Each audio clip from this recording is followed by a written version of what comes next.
Today, no scuba diving in oceans or lakes, but in a forest in France, as we dive into the history of slate mines and their hidden dangers. In today's episode on the Divesaga channel.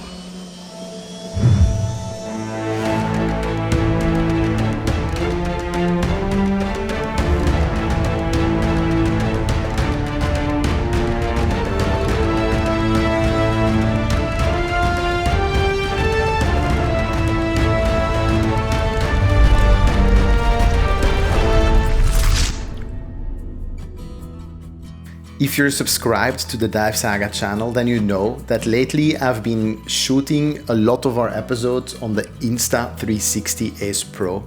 That's because it's very low light sensitive and it's still an action camera but with a larger sensor, so it's really good for those deeper or darker environments. And this episode as well has been sponsored by Insta360 Ace Pro, so you are also helping the channel if you want to pick one up by using the link below.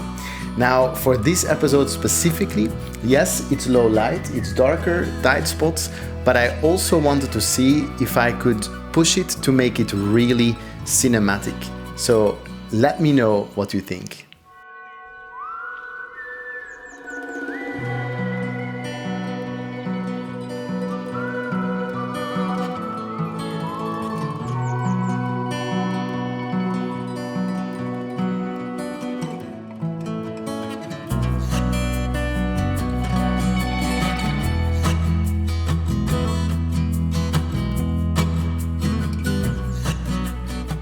If you're a loyal viewer of the Divesaga channel, then you know that we always say the more special the access to the dive site, the more special the dive.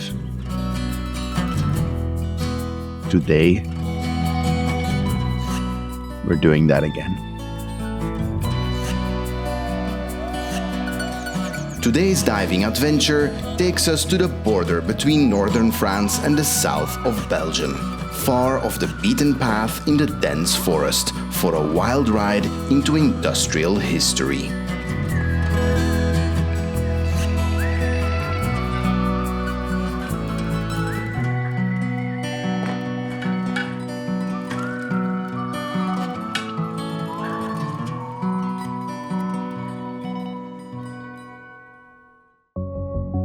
So this is what it's all about today, slate stone. This region between France, Belgium and even Germany was once a productive hub for mining slate stone. Because slate stone was so abundant in this region, it didn't take long for commercial exploitation to start happening here from the 16th century onwards. Because many of these mines were active until the mid-20th century, the landscape still hides many clues to their presence. Hundreds of abandoned slate stone mines can be found in this region. Many of them are flooded by groundwater, as we will see in today's dive. But some are above ground level and give us an indication as to what to expect underwater. Because many of them were closed overnight, they can often be found in exactly the same state as they were back in the day. But what exactly was slate stone used for? Maybe a little fun fact, but there are very, very famous images of the rooftops in Paris. That's this stuff. It's all this stuff. Every single roof pretty much in the beautiful city of Paris.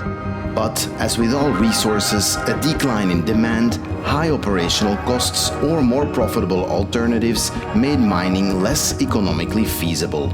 Besides, mining was an extremely dangerous activity. So here's a good example of, I guess a cave collapse, a mine collapse, which is obviously one of the inherent risks, the dangers of this type of activity. This same danger obviously translates to mine diving.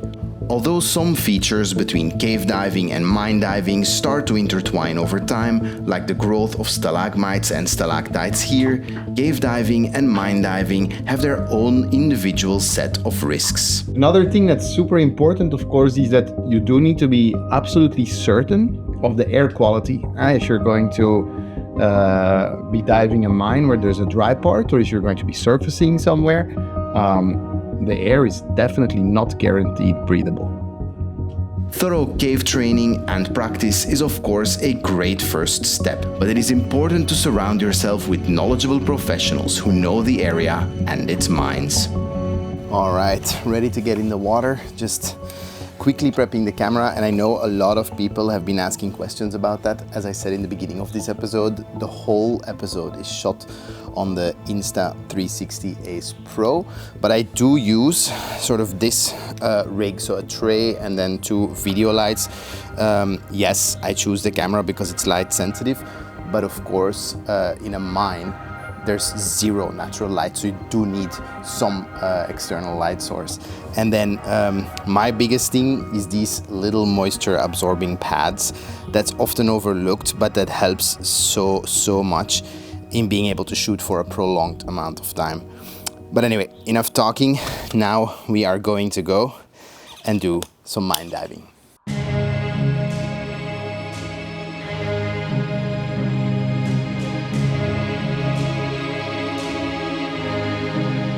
Once the dive site has been reached and prepared, it is of course time for our dive. The water temperature is around 8 degrees Celsius or 46 degrees Fahrenheit, and because the water is almost entirely underground, this temperature doesn't fluctuate much throughout the year. The mine shaft is exactly as it was left when last used, so the entrance is littered with materials, tools, and even barbed wire. The trained eye identifies all of these potential hazards to be avoided at all costs. This particular mine has had some minimal preparatory work done by the exploration team. But, as usual, to discourage passers-by from venturing into the overhead environment, the cave lines only start well out of sight, and we need to tie our own line into the mine's main line.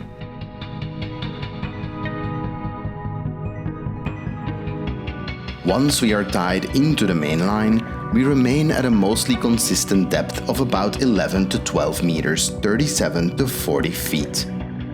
One of the benefits of mine diving over cave diving is that in some mines the layout is much more predictable and linear than in naturally formed caves.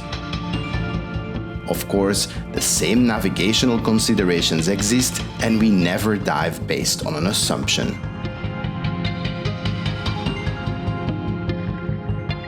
In this particular mine, 3 similar tunnels depart outwards from a central chamber near the entrance shaft, all leading to a dead end with no side passages. All in all, a fairly simple layout. History enthusiasts like myself usually get a kick out of mine diving because it is a bit of a time capsule, littered with regional industrial history. As mentioned, many mines were permanently closed from one day to the next, with the majority of equipment and raw material simply abandoned, as the groundwater pumps were shut down.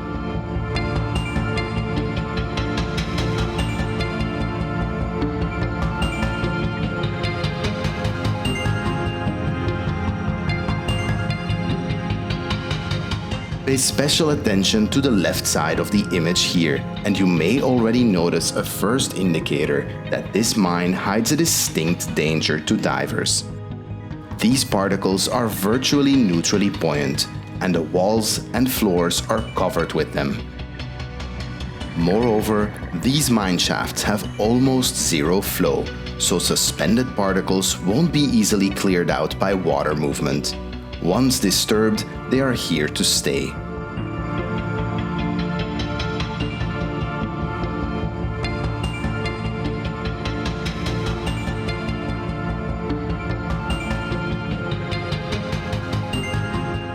Even though it is absolutely key to avoid any contact with the environment whatsoever, that by itself won't save the dive. Once on the way back, just the turbulence of the wake of our fins is enough to disturb the bottom.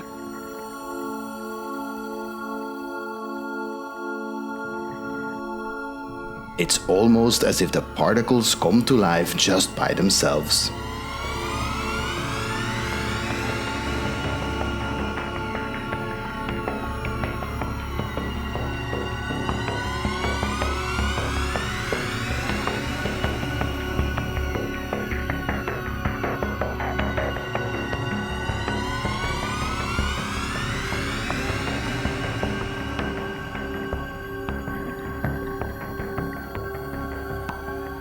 To the untrained and unprepared individual, this phenomenon could be fatal.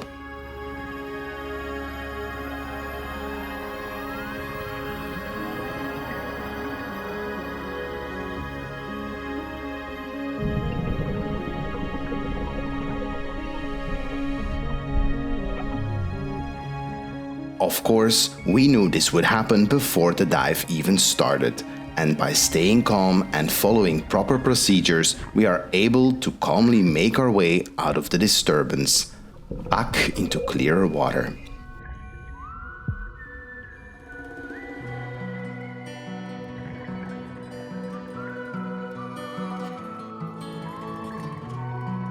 This is yet another reminder why cave or mine diving without proper training is absolutely not done.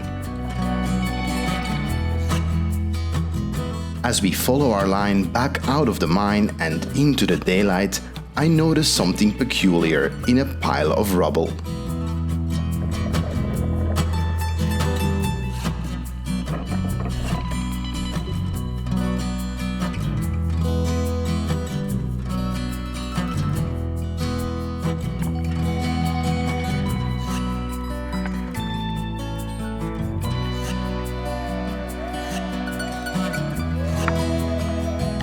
Whew, what an amazing dive, guys. A lot of work, but super cool. And I found a little souvenir there at the end. I think, I'm not sure, but I think that's Second World War.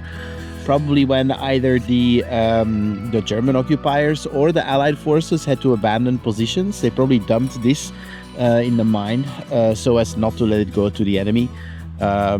So yeah, that's kind of cool as well. There you go, guys. That's today's episode, fully shot on the Insta360 Ace Pro. I hope you think that I succeeded at indeed making it as cinematic as possible, even with an action camera. Larger sensor, super light sensitive. Again, that's why I've been using it quite a lot. If you're looking to pick one up, there is a link below. It is actually cheaper for you guys, and it also supports the channel. That being said, remember to maybe also pick up some Divesaga merch, subscribe to the channel. I thank you so much for watching, and I'll see you next time.